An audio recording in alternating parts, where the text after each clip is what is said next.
Hello friends. तो ये हमारे संविधान की क्लास 38 है और आज हम इस क्लास में आपातकाल जिसे इमरजेंसी भी कहते हैं। तो हमारे देश में तीन प्रकार की आपातकाल लगाई जाती हैं और हमारे देश में आपातकाल लगाने का जो प्रावधान है वो आपका जर्मनी से लिया हुआ है। जर्मनी के वाइमर संविधान से लिया हुआ है। हमारे देश में तीन प्रकार की आपातकाल होती हैं। अनुच्छेद 352 के तहत राष्ट्रीय आपात, अनुच्छेद 356 के तहत राष्ट्रपति आपात और अनुच्छेद 360 के तहत वित्तीय आपात। और ये आपात आपकी संविधान के भाग 18 में हैं। इनका उल्लेख संविधान के भाग 18 में दिया हुआ है।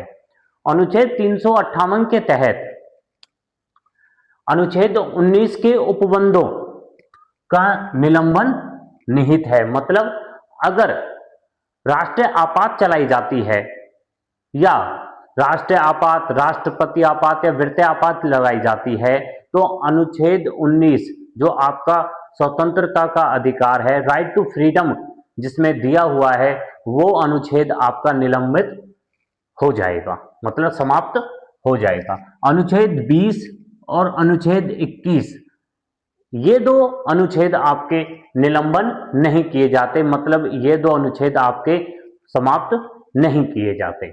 तो हमारी जो पहली राष्ट्रीय आपात आती है वो है आपकी राष्ट्रीय आपात। और राष्ट्रीय आपात आपकी अनुच्छेद 352 के तहत लगाई जाती है जिसे नेशनल इमरजेंसी भी कहते हैं।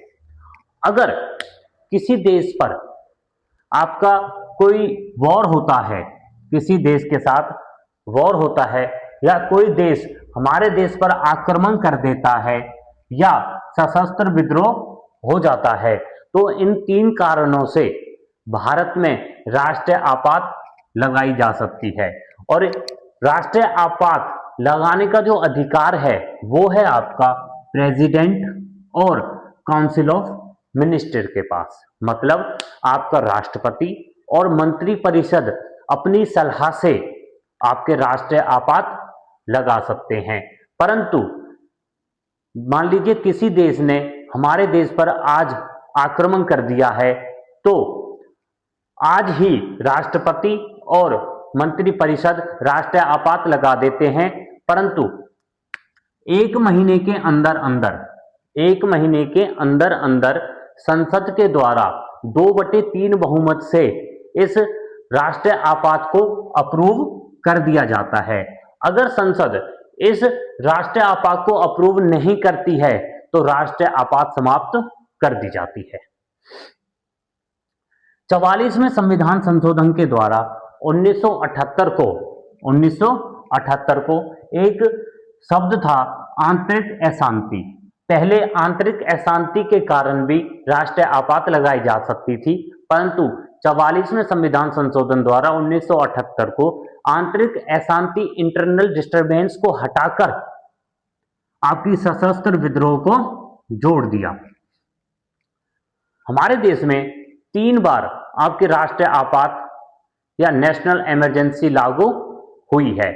पहली जो इमरजेंसी लागू हुई थी वो थी आपकी 26 अक्टूबर 1962 को, जब भारत और चीन का युद्ध हुआ था। उस समय जो हमारे प्रेसिडेंट थे, जो हमारे राष्ट्रपति थे, वो थे आपके सर्वपल्ली राधाकृष्णन। और ये आपात आपकी 19 महीने तक चली थी और हमारी सबसे लंबी चलने वाली राष्ट्रीय आपात ही आपकी प्रथम आपात है जो भारत और चीन के युद्ध के तहत लगाई गई थी।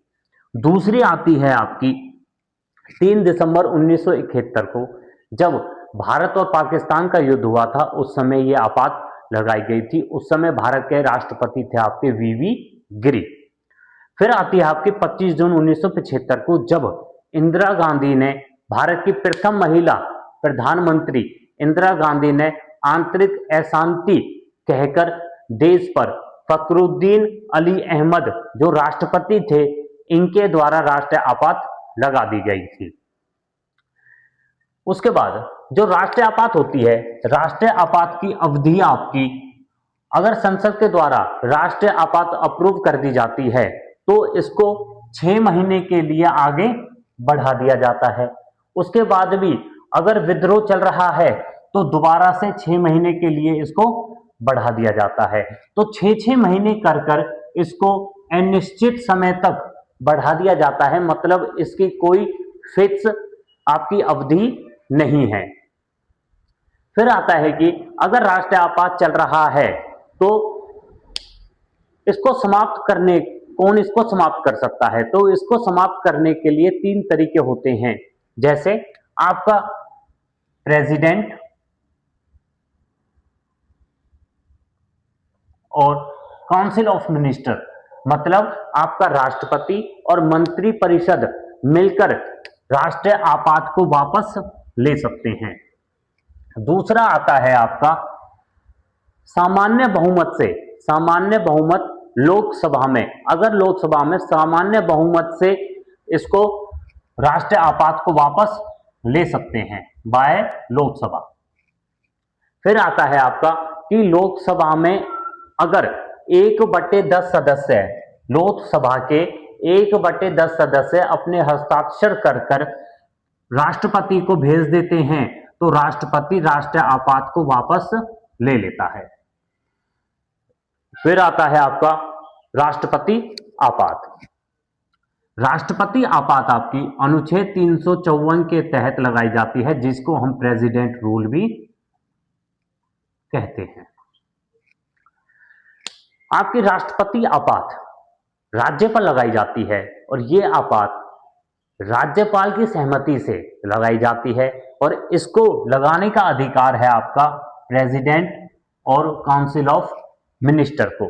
मतलब राज्य पर राष्ट्रपति आपात राष्ट्रपति और मंत्री परिषद के द्वारा लगाई जाती है, परंतु जब इसको लगा दिया जाता है तो 2 महीने के अंदर अंदर 2 महीने के अंदर अंदर 1/2 बहुमत से संसद के द्वारा ये पारित अप्रूव कर दी जाती है।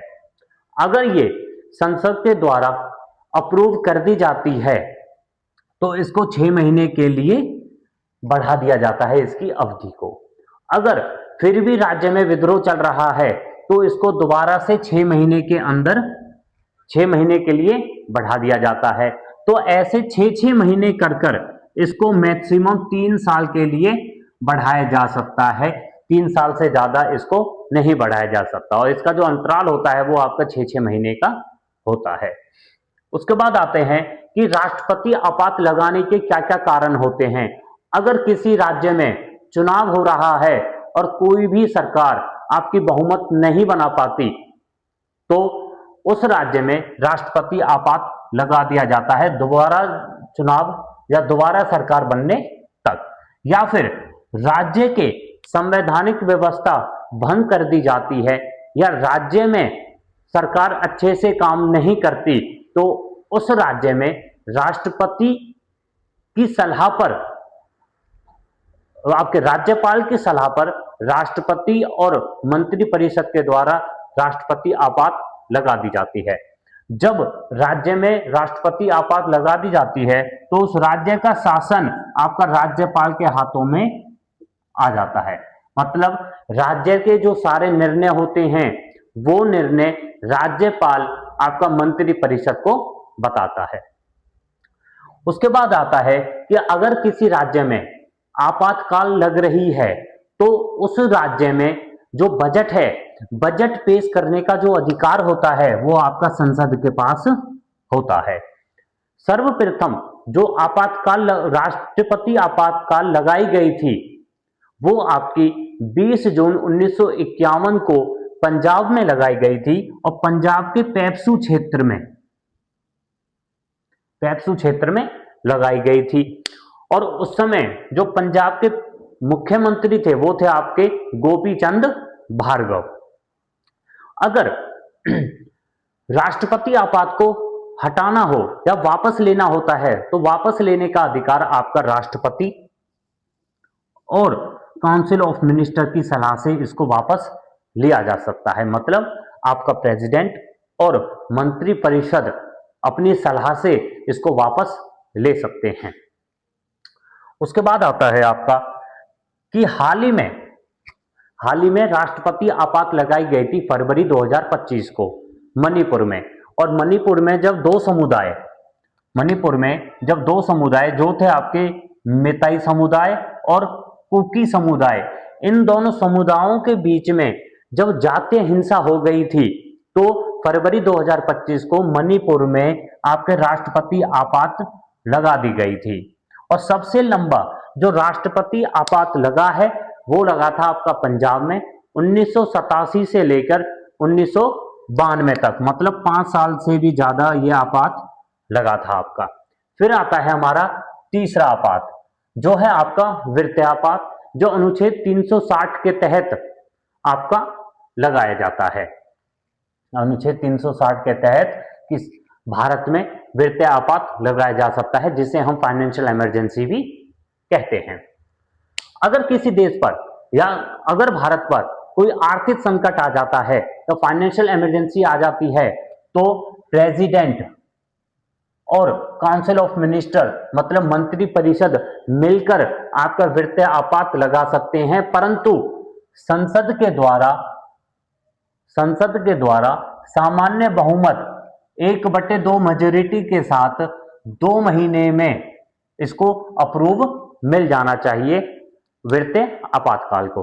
दोबारा देखिए, अगर राष्ट्रपति और मंत्री परिषद वित्तीय आपात लगा देते हैं, तो संसद के द्वारा 1/2 बहुमत के साथ 2 महीने के अंदर अंदर इस आपात को मंजूरी मिल जानी चाहिए। अगर संसद इसको मंजूरी नहीं देता है, तो यह आपात समाप्त हो जाती है।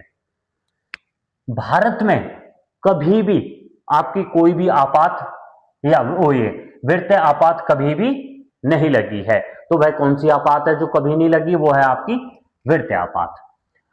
वित्तीय आपात को लगाने का क्या कारण है? जब भारत की वित्तीय साख को खतरा होता है या भारत में जब आर्थिक मंदी आ जाती है, तो आपकी वित्तीय आपात लगा दी जाती है। वित्तीय आपात को हटाने का जो अधिकार प्राप्त है या वित्तीय आपात को वापस लेने का अधिकार आपका राष्ट्रपति और मंत्री परिषद, जिसे हम काउंसिल ऑफ मिनिस्टर भी कहते हैं, उनके पास रहता है। ये दोनों वापस वित्तीय आपात को वापस ले सकते हैं। अगर ये वित्तीय आपात को वापस लेते हैं, तो इन्हें संसद की अनुमति की कोई जरूरत नहीं होती। तो फ्रेंड्स, दोबारा देखिए, राष्ट्रीय आपात हमारा 3 बारी लगाया गया है भारत में अनुच्छेद 352 के तहत। 1962 में जब भारत और चीन का युद्ध हुआ, 1971 में भारत और पाकिस्तान का युद्ध हुआ, 1975 में जब आंतरिक अशांति के द्वारा लगाया गया था। आंतरिक अशांति को बदलकर सशस्त्र विद्रोह नाम रख दिया था 44वें संविधान संशोधन द्वारा 1978 को। फिर आता है आपका राष्ट्रपति आपात। राष्ट्रपति आपात आपका 6-6 महीने के अंतराल पे लगाया जाता है, मैक्सिमम 3 साल के लिए ये लगाया जाता है। और ये सबसे पहले आपका पंजाब में लगाया गया था। फिर आता है आपका वित्तीय आपात। वित्तीय आपात भारत में कभी नहीं लगा गया है। तो फ्रेंड्स, ये हमारे संविधान की क्लास 38 थी। Thank you.